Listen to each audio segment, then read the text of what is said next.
Okay, so let's continue this example on the ideas about convolution in this lecture. And in this lecture in particular, I want to concentrate on the intuition more behind the convolution and talk about this idea of a transfer operator, which kind of describes the kind of, later on we will see, it will describe the kind of evolution of the random walk when we evolve in time in the process. And we want to basically now concentrate mainly on the on the setting of ZP that we've been concentrating on. But in the later on in the course, you will see that this kind of idea of the transferring the information in the next stage will be present in the lectures. So let me start from the again the definition, if you recall. So we have this f and g from ZP to C, and we defined their convolution at the point t to be equal to summation over ZP of ft minus s g of s. And this was the definition of the convolution that we've been using. And we kind of saw already in the previous lecture, like I gave you the example that I mentioned, that if you take this mu is equal to a half of Dirac at 0 plus half of Dirac at 1, then this implies that the mu of t, well, without t, you could just write it like this, and it's a quarter of Dirac at 2 plus half of Dirac at 0 plus half quarter at Dirac at minus 2. That's how this evolved in this kind of a setting. And what I want to now talk about is this kind of a transition kernel, that you're basically transitioning your state into another state by using this kind of evolution of star t. So when you take this operation here, that you're basically starting from, let's say, an initial state of mu that you have initially you have moved to the left or right. Then in the next stage you're doing this kind of same thing, that you're transferring the information in the next stage that you want. So that's the kind of idea of a transfer operator, what we will now describe more in precise in this lecture. So what we start from initially, let's say we have our initiation of the random walk at the point 0 over here. 0, let's say I'm taking now the case of Z4 in here. And we started from the initiation, let's say start from 0. Then that would in some sense be a bit like we are starting from an initial state of Dirac at 0. So that would be the initial state of the random walk.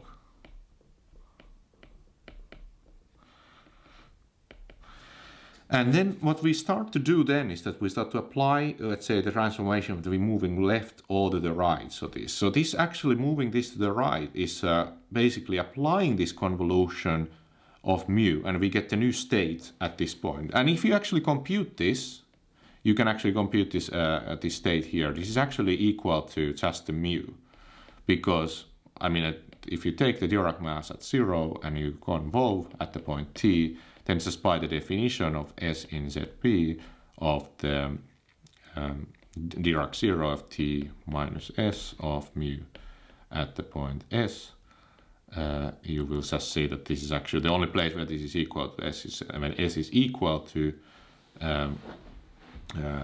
t, and then it cancels out. So this actually just reaches, I can write it in here, this is just mu t. So what we have here is this kind of initiation that you basically started to apply the convolution once, and then you get to the next stage of having this this convolution. So, but if you look at this definition of the convolution, you can actually see that this is the same as if we actually, instead of summing over here, we sum from the right. So we actually take mu here and then put here t minus s and then Dirac 0 at s. You get the same value that you obtain. You still get the mu t actually here if you use this same kind of a definition of this point. So you can actually change the order of the distributions and you still get the same value. But the nice thing about this is that now you can see that this is some kind of a transitioning, that you are basically transitioning this walk from the initial state of this Dirac at 0 to another state using this transition kernel. So this is kind of like we call it like a transitioning kernel. Let's call it TTS, and we define it to be this mu t minus s at the point t and s in ZP. And it tells you basically a kind of like a probability of transitioning from S to T. So what's the probability that you're transitioning from the S to T? And this kind of a kernel gives you the kind of transitioning probability that you would expect with this transition. So then the operation, like a transfer operator, that you would call. We will like talk about this. I could maybe call it with operation. Let's say call it T, and we could say that it applies to, let's say, any initial distribution. Let's say, or any function. You could think about this as a function f. Then this could be defined to be just this summation of SS in ZP of this PT, S and f of s, which then is, if you just use this definition, this is just equal to mu convolution with f. So you're just basically transitioning to the next stage, but the kind of idea that there is some kind of a kernel that depends on these 2 points t and s, where you transition to the next stage that we have here. So this is for any function f from ZP to C. And later in the course, where we talk about the connection to like harmonic analysis and spectral theory and other notions like this operator appears again. This appears again as is like important in the kind of understanding the behavior of the random walk in long term. And that's why we will like keep on talking about this operator a bit more. So now it's more like just an introduction that you will see that this is kind of like how it appears. And that's the main kind of point.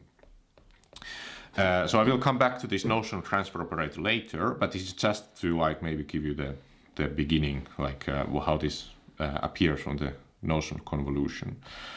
So now the kind of maybe some couple of like different basic informations that we'd like to study here is that which will come like very evident later on when we talk about the convolution in more in detail, is that, for example, to make somehow this theory work quite well is, for example, this is that if mu and nu are probability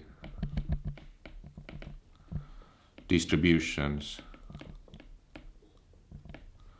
in ZP, then mu star nu is also a probability distribution.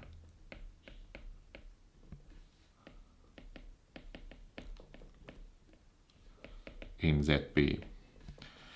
So it kind of preserves the structure. So if you start from something which is probability distribution, then also you get a probability distribution in the same way.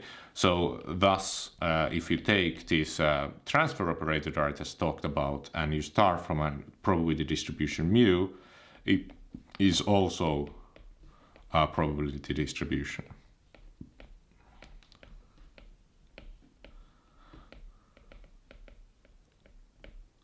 Well, to be like maybe clear that we highlight that this kind of depends on the measure mu, then we could say that this transition kernel depends on this mu that we have chosen initially in the transfer operator. So if you start from, let's say, mu, and you start from some initial distribution nu, then this is also a probability distribution once you apply this directly. And that's kind of the main topic I wanted to talk about this notion of the transfer operator. And one thing maybe to highlight about convolution still is how does it relate to this notion of information and other notions. So maybe like a little bit talking about the probabilistic idea about the situation is there is another theorem that maybe I'll mention briefly. This is the theorem 3.5 in the lecture notes. So if mu and nu from ZB to 0, 1 are probability distributions,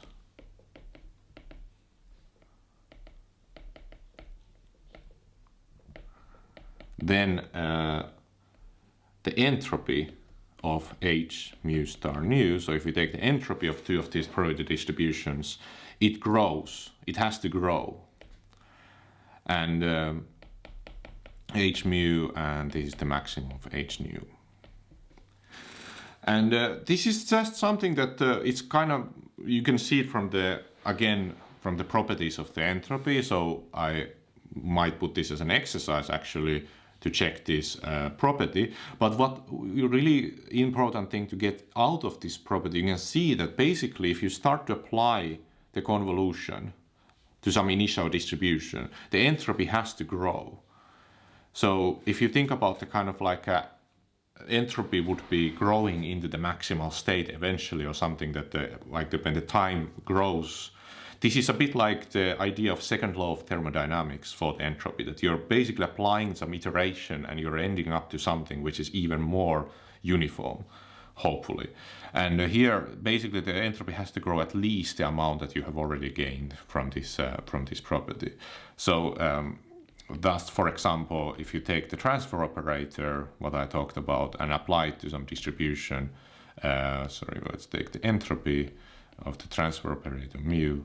Just because this is the same notation, this is at least the maximum of the h of mu and h of nu. In the same way, it's just because it's a definition of the convolution that this is just a mu star nu.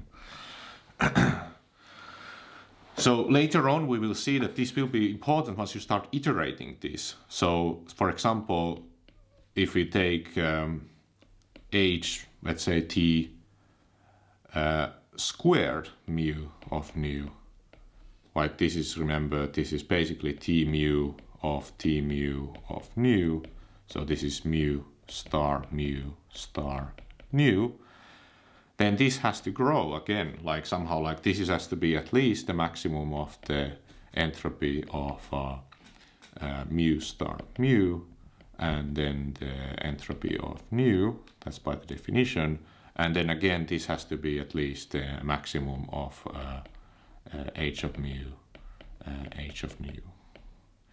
But usually it is already this entropy that you have over here, this entropy of the duplicate is already like growing enough that you have even higher entropy growth.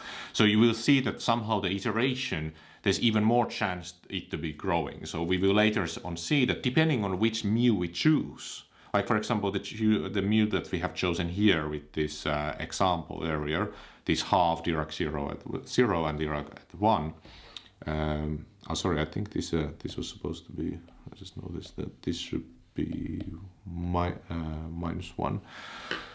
Then in this example, depending on the group that we consider, you will have growth of entropy, and it actually will grow to the maximal entropy with certain rate eventually. And this will be something that will be very important later on in the study. But for now, we just like leave this as a quantity that we have computed. So we have this like notion of entropy, and we know that it has to grow in the convolution operation. And one maybe final thing I want to mention in this lecture is about some examples of how does the convolution apply into some other specific measures. So we already have seen this, that Dirac at 0 this is 1. We have already seen this. But also just to maybe briefly mention that if you have Dirac at some other point s, then what is this? Then actually if you take this at the point t, then this is just by definition mu t minus s. So this is like translation of the measure. You're kind of translating the distribution that, let's say you start from initial distribution at these points, and then you have this S, then you're basically translating it by S at the point T. So at the measure at the point, let's say at this point, you will be having translated this to here. Let's say if this is the mu, and then the translation is this one, so that would be mu star S. Let's say 1, for example. So you translate the distribution at some different point. And then maybe one more example, which is useful, is that this, if you start from the uniform distribution, then this is actually invariant. So this is actually, you don't get anything more, you just get lambda for any probability distribution mu. So this is just purely from the definition. If you just see this mu star lambda at the point t, just using the definition f in zp, and then you get basically mu t minus s lambda s, and this is just 1 over p. And then at that point, basically you're summing over the whole group of mu t, and this is, because the probability distribution mu, you just get this is 1 over p as the sum. So that's the reason why you never get anything more out of this distribution. And this is very important, like when we kind of relate it to the transfer operator. If you take the transfer operator according to mu and apply it to this initial state lambda, you just remain at the same state. So for example, t, if you take n iterations of this and apply it to lambda, you just still get lambda. So it's kind of like the invariant or the something called the stationary state for this mu, in a sense that you start from the initial distribution being lambda, you just remain at the same state. Nothing happens at this stage. So that's kind of one of the main kind of examples what maybe I wanted to talk about. I think that's all. There's some other properties of the convolution in the lecture notes and some exercises that you will see in the exercise sheets later on.